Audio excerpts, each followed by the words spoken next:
கிருபையால் 11வது தராவீஹ் தொழுகையை நாம் முடித்துவிட்டு அமர்ந்திருக்கிறோம். அல்ஹம்துலில்லாஹ். அல்லாஹ் ஜல்ல ஷானஹு வ தஆலா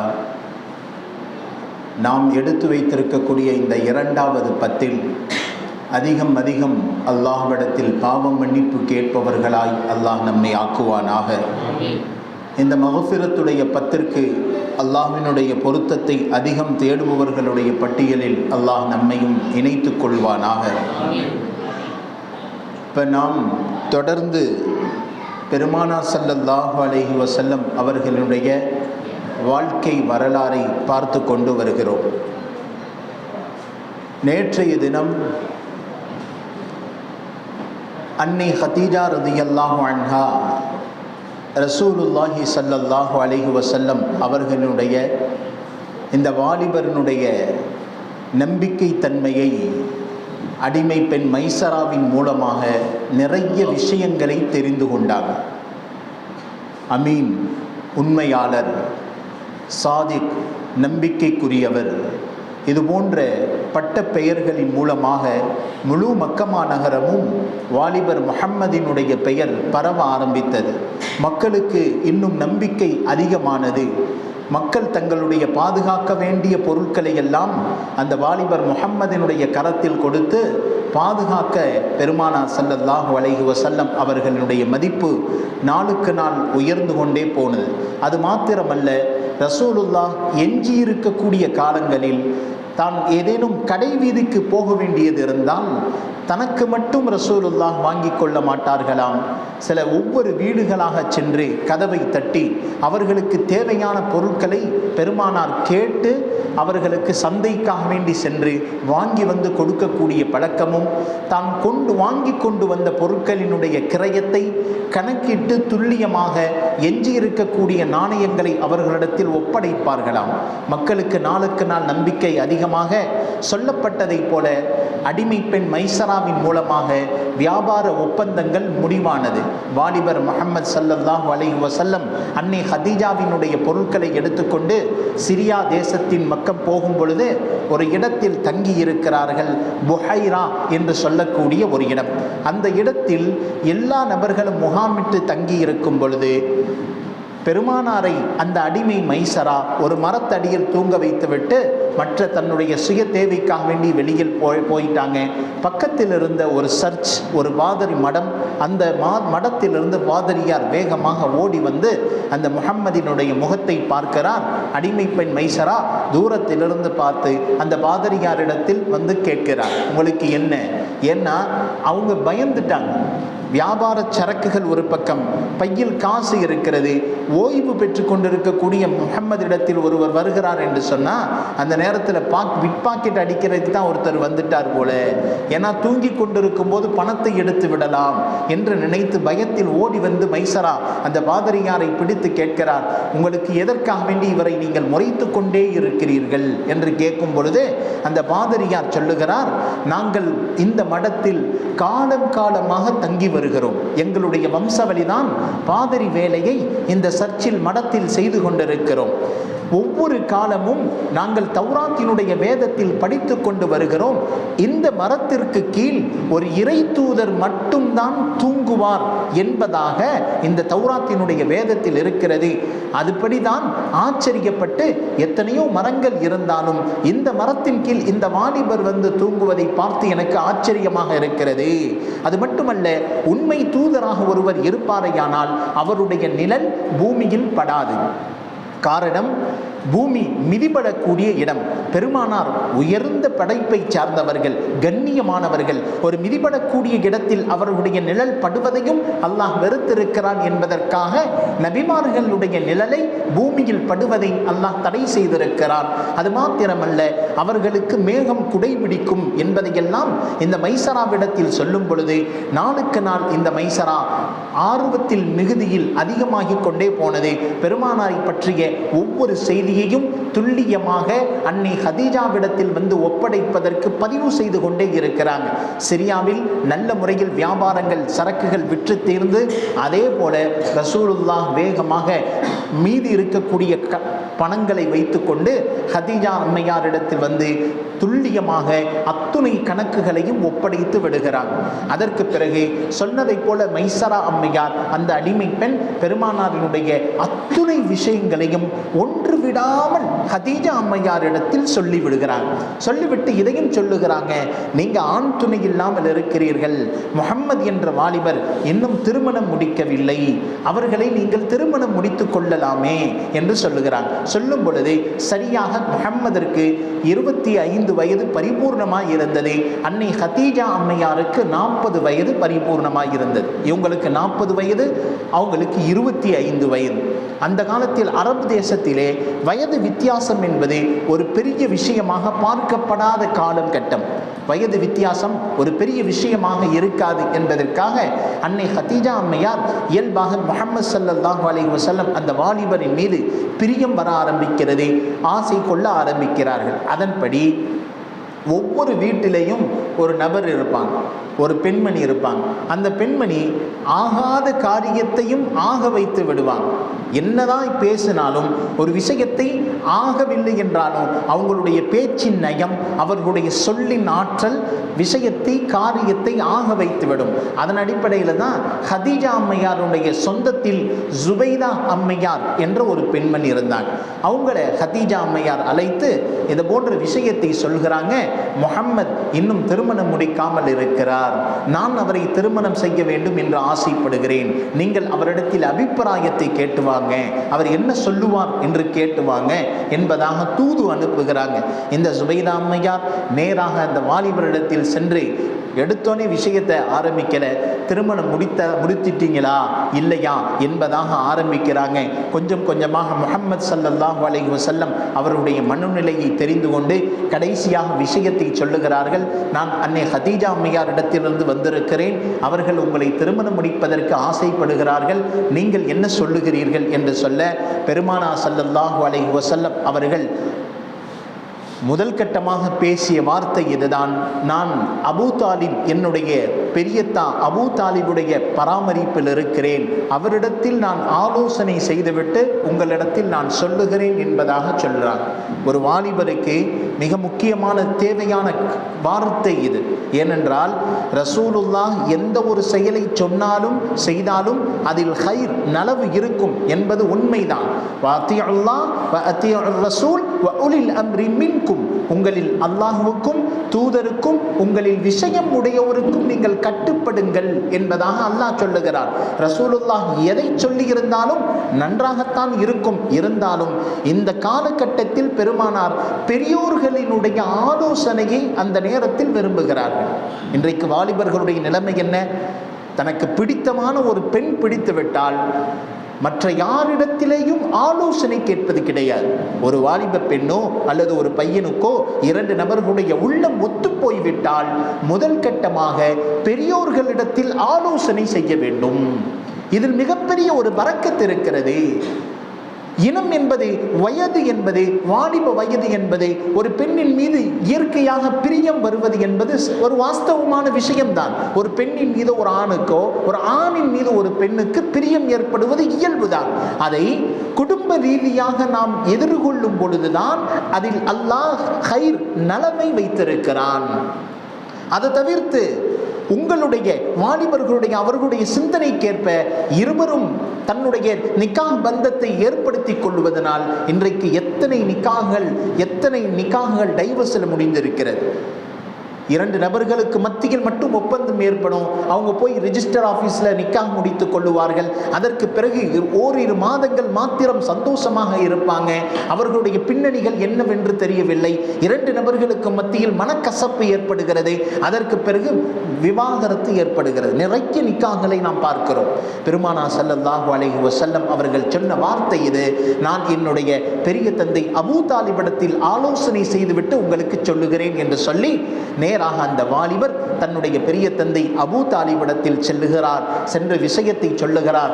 இந்த செல்வ சீமாட்டி ஹதீஜா அம்மையார் என்னை மனம் முடிப்பதற்கு ஆசைப்படுகிறார்கள் என்று சொல்லும் பொழுது ஏழ்மையில் இருந்த இந்த அபூ தாலிபுக்கு இன்னும் ஆச்சரியம் அதிகமானது. நம்முடைய இந்த முஹம்மதை ஒரு பெரிய செல்வ சீமாட்டி, ஒரு கண்ணியத்திற்குரிய ஒரு பெண், ஒரு மக்கமா நகரத்தில் பெரும் பெரும் தலைவர்கள் எல்லாம் பெண் கேட்டும் அவர்களுக்கு சம்மதம் தெரிவிக்காத இந்த பெண் நம்முடைய இந்த தம்பியின் பிள்ளையை பார்த்து ஆசைப்படுகிறாரே என்று நினைத்து ஒரு பக்கம் சந்தோஷப்பட்டாலும் கூட இன்னொரு பக்கம் பொருளாதார ரீதியிலும் நம்முடைய இந்த சிறு தம்பியின் மகன் முன்னேறப் போகிறார் என்பதை நினைத்து அவர் இன்னும் பூரிப்படைந்து சம்மதம் தெரிவித்து விட்டார். அதற்கு பிறகு 2 நபர்கள் இல்லங்களுக்கு மத்தியில் நிக்காஹ் நடைபெறுகிறது. பெருமானா ஸல்லல்லாஹு அலைஹி வஸல்லத்துடைய நிக்காஹ் மிக சர்வ சாதாரணமாக அபூ தாலிப் புறத்திலிருந்து 2 நபர்களும், ஹதீஜா அம்மையாருடைய வீட்டின் புறத்திலிருந்து 2 நபர்களும், அந்த நேரத்தில் ஹுதுபா நிக்கா இதுவெல்லாம் இல்லை, சம்மதம் என்ற வார்த்தை, கபில்து என்ற வார்த்தையின் மூலமாக பெரிய பந்தம், நிக்காஹுடைய பந்தம் நிறைவேறி முடிந்தது. பெருமானா ஸல்லல்லாஹு அலைஹி வஸல்லம் அவர்களை மனம் முடித்த முதல் பெண்ணும் ஹதீஜா அம்மையார். பெருமானா ஸல்லல்லாஹு அலைஹி வஸல்லம் அவர்களுடைய கரு, ஹதீஜா அம்மையாருடைய வயிற்றில் ஏற்பட்ட முதல் குழந்தை பெற்றவர்களும் அவர்கள்தான். முதலில் இஸ்லாத்தை ஏற்றுக்கொண்டவர்களும் அவர்கள்தான். எந்த அளவிற்கு வருகிறது என்று சொன்னால், அன்னை ஹதீஜா அம்மையார் பெருமானா ஸல்லல்லாஹு அலைஹி வஸல்லம் அவர்களின் மீது அளவு கடந்த பிரியத்தை வைத்திருந்தார்கள். பெருமானார் அவர்களும் அன்னை ஹதீஜாவின் மீது அளவு கடந்த பிரியம், ஒரு காதல் வயப்பட்ட வாழ்க்கை இந்த நேரத்தில் தான் ஏற்பட்டது. பெருமானா ஸல்லல்லாஹு அலைஹி வஸல்லம் இவர் 2 நபர்களும் சுமார் 25 வருட காலங்கள் ஒன்றோடு வாழ்ந்தார். நபி அவர்களுக்கு 25 வயது, இவர்களுக்கு 45 வயது. பெருமானாருக்கு 50வது வயதில் அன்னை ஹதீஜா ரலியல்லாஹு அன்ஹா அவர்களுக்கு மரணம் ஏற்படுகிறது, வஃபாத் ஆகிறாங்க. வஃபாத் ஆகும்போது இவர்களுக்கு வயது 65. அப்போ பெருமானா ஸல்லல்லாஹு அலைஹி வஸல்லம் அவர்கள் இந்த காலகட்டத்தை மிக முக்கியமான காலகட்டம் என்று சொல்லி காட்டுறாங்க. இந்த 25 வயது, 25 வருடங்கள், அதற்கு இடையில் ரசூலுல்லாஹ் எந்த ஒரு பெண்ணையும் மனம் முடிக்கவில்லை. ஹதீஜா அவர்கள் உயிரோடு இருக்கும் காலம் வரைக்கும் பெருமானா ஸல்லல்லாஹு அலைஹி வஸல்லம் அவர்கள் எந்த ஒரு பெண்ணையும் திருமணம் முடிக்காத இந்த காலகட்டம் இது. அப்போ வாழ்க்கை நல்ல முறையில் சென்று கொண்டிருக்கிறது. இந்த நேரத்தில் தான் ஸல்லல்லாஹு அலைஹி வஸல்லம் அவருடைய வயது அதிகமாகிறது, 25 கடந்து 30 தொடுகிறது. இந்த நேரத்தில் பெருமானார் வஹி தன்னை தனிமையாக இருப்பதை ரசூலுல்லாஹ் விளங்க ஆரம்பித்தார்கள், பிரியப்பட ஆரம்பித்தார்கள். அன்னை ஹதீஜாவின் மூலமாக பெருமானாருக்கு 6 குழந்தைகளை அல்லாஹ் கொடுத்தார். 6 குழந்தைகள். பெருமானாருக்கு மொத்தம் 7, ஹதீஜாவின் மூலமாக மாத்திரம் அல்லாஹ் 6 குழந்தைகளை கொடுத்தான். அதில் ஒன்று முதல் குழந்தை காசிம். அதனால தான் ரசூலுல்லாஹுக்கு அபுல் காசிம், காசிமின் தந்தை என்ற பட்டப்பேரும் இந்த குழந்தையின் மூலமாக கிடைத்தது. 2வது குழந்தை அப்துல்லா, 3வது ஜைனப் பெண் குழந்தை, 4வது உம்மு குல்தூம் பெண் குழந்தை, 5 ருக்கையா பெண் குழந்தை, 6 ஃபாத்திமா. இந்த 6 குழந்தைகளையும் அல்லாஹ் அன்னை ஹதீஜாவின் மூலமாக பெருமானா ஸல்லல்லாஹு அலைஹி வஸல்லம் அவர்கள் பெற்றுக்கொண்டார்கள். ஒவ்வொரு குழந்தைகளை பற்றியும் நீண்ட நெடிய வரலாறு இருந்தாலும் இந்த நேரத்தில் அன்னை ஹதீஜா அம்மையார் அவர்கள் மிகப்பெரிய செல்வத்தில் இருந்தாலும் நிக்காஹ் முடித்த பிறகு பெருமானாரினுடைய ஒவ்வொரு செயல்களையும் அன்னை ஹதீஜா அம்மையார் பார்த்து கொண்டே வருகிறார்களாம். ஒரு நேரத்திலே பெருமானா ஸல்லல்லாஹு அலைஹி வஸல்லம் அவர்கள் கவலையோடு உட்கார்ந்திருந்தார்கள். அன்னை ஹதீஜா அம்மையார் வந்து கேட்கிறார்கள், யா ரசூலல்லாஹ் மாதா தஹஸுன், எதற்காக வேண்டி கவலையோடு இருக்கிறீர்கள்? பெருமானார் சொன்னாங்க, ஒரு கூட்டத்தை நான் பார்த்து விட்டு வந்தேன். அந்த கூட்டத்தில் அவர்களுக்கு சரியான உணவில்லை, அவர்களுடைய ஆடைகள் எல்லாம் கிழிந்திருக்கிறது, அவர்களுக்கு உணவு சாப்பிடுவதற்கு கூட, குடிப்பதற்கு கூட தண்ணீர் இல்லாத மிகப்பெரிய கஷ்டத்தில் இருக்கிறார்கள். அதை பார்த்து எனக்கு உள்ளம் மனம் நொந்து போகிறது என்று சொல்லும் பொழுது பெருமானார் அடுத்து சொன்னார்கள், எனக்கு அல்லாஹ் செல்வத்தை தந்திருந்தால் அந்த கூட்டத்திற்கு நான் உதவி இருப்பேனே என்று சொல்லும் பொழுது அன்னை ஹதீஜா அம்மையார் மிகப்பெரிய செல்வம் படைத்தவர்கள். அவர்களுடைய உள்ளத்தில் வருகிறது, நமக்கு அல்லாஹ் பொருளாதாரத்தில் நிறைய காசு பணங்களை தந்திருக்கிறான், ஆனால் இந்த முஹம்மதுடைய உள்ளத்தில் நினைக்கக்கூடிய எண்ணம் நம்முடைய உள்ளத்தில் இன்னும் வரவில்லையே என்று நினைத்து முஹம்மதிடத்தில் முதல் கட்டமாக சொல்லுகிறார்கள், அல்லாஹ் மீது சத்தியமாக யா ரசூலல்லாஹ், உங்களுக்கு நான் என்னுடைய செல்வம் முழுவதையும் ஒப்படைத்து விட்டேன், நீங்கள் நாடியதை செய்து கொள்ளுங்கள் என்று முதல் கட்டமாக தன் கணவருக்கு தன்னுடைய அத்துணை செல்வத்தையும் வாக்குறுதி அளிக்கிறார்கள். இது யோசிக்க வேண்டிய மிக முக்கியமான காலகட்டம்.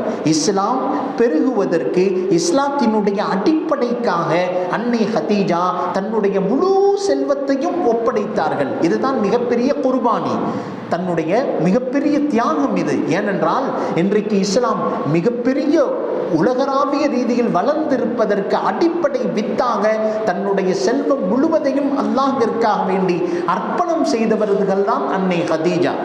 எந்த அளவுக்கு வருதுன்னு சொன்னா, ஜிப்ரீல் அலைஹிஸ்ஸலாம் பெருமானாரிடத்தில் சொல்லுவார்களாம், வஹி இறங்கிய பிறகு, நபி பட்டம் கிடைத்த பிறகு ஜிப்ரீல் அலைஹிஸ்ஸலாம் ஒரு பெண்ணை பார்த்து இப்படி சொல்லுவார்கள், யா ரசூலல்லாஹ், சல்லிமில்லாஹு அலைய அலா ஹதீஜதி வ ஸௌஜிக், அல்லாஹ்வும் நானும் உங்களுடைய மனைவி ஹதீஜாவிற்கு சலாம் சொல்லுகிறோம், எங்களுடைய சலாத்தை நீங்கள் எத்தி வையுங்கள் என்பதாக சொல்லும் பொழுது, இந்த விஷயத்தை பெருமானா ஸல்லல்லாஹு அலைஹி வஸல்லம் மனைவி ஹதீஜா அம்மையாரிடத்தில் சொல்றாங்க. சொல்லும் பொழுது, யா ரசூலல்லாஹ், நான் ஜிப்ரீல் அலைஹிஸ்ஸலாத்தை பார்க்க வேண்டும், ஆசையாக இருக்கிறது. ஹதீஜா அம்மையாரிடத்தில் சில நல்ல பழக்கங்கள் இருக்குமா, மார்க்கம் ஷரியத் வருவதற்கு முன்னதாகவே, புர்காவினுடைய சட்டத்திட்டங்கள் வருவதற்கு முன்னதாகவே தன் முகத்தை அந்நிய ஆடவர்களை விட்டு மறைத்தே வைத்திருப்பார்களாம். ஐயாமுல் ஜாஹிலியா, மடைமை காலம், இஸ்லாம் வருவதற்கு முன்னதாக சில நல்ல பழக்கங்கள் அவர்களிடத்தில் இருந்தது. தலையை எப்பொழுதும் மூடியிருப்பார்கள். அந்நிய ஆடவர்களுக்கு முன்னால் அவர்கள் வருவது கிடையாது. இறைவனை ஒரு ஓரமாக தியானங்கள் அதிகமாக செய்வார்கள். அது மாத்திரமல்ல, கொடை கொடுக்கக்கூடிய வளமை அவர்களுக்கு அதிகமாக இருந்ததாம். இஸ்லாம் வருவதற்கு முன்னதாக இந்த நல்ல பழக்கங்கள் இருக்கும் பொழுது, ஜிப்ரீல் அலைஹிஸ்ஸலாம் வஹி வந்த பிறகு பெருமானாரிடத்தில் இதை சொன்னார்கள், அல்லாஹ்வும் நாங்களும் எங்களுடைய சலாத்தை உங்களுடைய மனைவிக்கு எத்தி வையுங்கள். இந்த நேரத்தில் ஹதீஜா அம்மையாருக்கு ஆசையாக இருக்கிற ஜிப்ரீலை நாம் பார்க்க வேண்டும் என்று சொல்ல, ஜிப்ரீல் அலைஹிஸ்ஸலாம் திட்டமிட்ட ஒரு நேரத்தில் வந்து காண்பிக்கிறார்கள். அப்பொழுது பெருமானார் ஹதீஜா அம்மையாரினுடைய மடியில் படுத்திருக்கிறார். படுத்திருக்கும் போது ஜிப்ரீல் அலைஹிஸ்ஸலாத்து வஸ்ஸலாம் வந்து விட்டார்கள். இப்பொழுது மடி பக்கத்தில் ஜிப்ரீல் அலைஹிஸ்ஸலாம் நிற்பதை பார்த்த அன்னை ஹதீஜா ரலியல்லாஹு அன்ஹா கேட்கிறார்கள், யா ரசூலல்லாஹ், காயிமுன் ஜிப்ரீல், இப்பொழுது ஜிப்ரீல் இங்கு நிற்கிறாரா என்று சொல்லும் பொழுது, ஆம், நான் இப்பொழுது நின்று கொண்டிருக்கிறார் என்று சொல்றாங்க. ரசூலல்லாஹ், என்னுடைய இந்த பக்கம் படுங்கள் என்று ஹதீஜா அம்மையார் சொல்றாங்க. பெருமானார் இந்த பக்கம் படுக்கும் பொழுது ஜிப்ரீல் அலைஹிஸ்ஸலாம் சற்று நேரத்தில் விரண்டோடி கொண்டிருக்கிறார். இப்பொழுது நிற்கிறார்களா யா ரசூலல்லாஹ் கேட்கிறார்கள். பெருமானாருடைய முகம் மாடியது. சொன்னார்கள், எதற்காக வேண்டி தஃபிர்ரு ஜிப்ரீல் அண்ணா, ஜிப்ரீல் நம்மை விட்டும் ஏன் இவ்வளவு விரண்டோடுகிறார் என்று கேட்கும் பொழுது அன்னை ஹதீஜா அம்மையார் இப்படி பதில் சொன்னார்களாம், யா ரசூலல்லாஹ், தௌராத்துடைய வேதத்தில் நான் படித்திருக்கிறேன், எந்த ஒரு பெண் தலைவிரி கோலமாக வீட்டிலே தலையை மறைக்காமல் முடி தெரிந்த நிலையில் ஒரு பெண் வீட்டில் அமர்ந்திருப்பார்களேயானால் அந்த வீட்டில் ரஹ்மத்தினுடைய மலக்குமார்கள் வராமல் விரண்டோடுவார்கள் என்று நான் படித்திருக்கிறேன். இப்பொழுது அதை நான் சோதனை செய்தேன். நிச்சயமாக தௌராத்துடைய வேதத்தினுடைய ரப்பும் உண்மையானவன், உங்களை ரப்பாக அனுப்பிய அந்த அல்லாஹ் உண்மையானவன் என்று நான் இப்பொழுது நான் தெரிந்து கொண்டேன் என்பதாக அன்னை ஹதீஜா சொல்லுகிறார்களே. யோசித்து பார்க்கிறோம், இன்றைக்கு பெண்களுடைய நிலைமையை நாம் யோசித்து பார்க்கிறோம். இன்றைக்கு வீட்டில் பரக்கத்தில்லையா? வீட்டில் கஷ்டங்கள் வருகிறதா? ஒரு பெண் தலைவிரி கோலமாக வீட்டை விட்டு வெளியேறிவிட்டால் அவர்களுடைய குடும்பத்தில் அல்லாஹ் கஷ்டங்களை தருகிறார், கடன் சுமைகளை அல்லாஹ் தருகிறார், நிறைய சோதனைகளை தருகிறார். ஒரு பெண் அவளுடைய விஷயத்தில் தன்னை முழுவதுமாக அந்நிய ஆடவர்களை விட்டு மறைத்து கொள்ளுகிறாள். அவர் அல்லாஹ்வினுடைய கட்டளைகளை நிறைவேற்றுகிறாள்.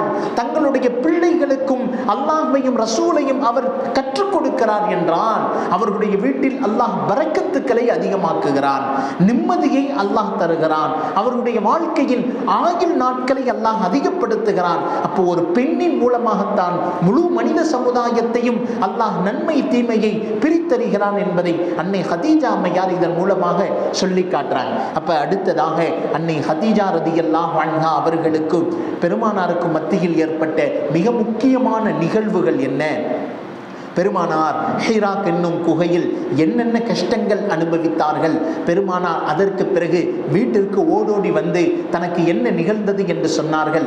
அதற்கு பிறகு ஹதீஜா அம்மையாருடைய ஆறுதல் வார்த்தைகள் என்னென்ன, ஹதீஜா அம்மையாருடைய இறப்பின் நிகழ்வு எவ்வாறு நிகழ்ந்தது என்பதை இன்ஷா அல்லாஹ் நாளை பார்க்கலாம். அல்லாஹ் எதை சொன்னோமோ எதை கேட்டோமோ அதன்படி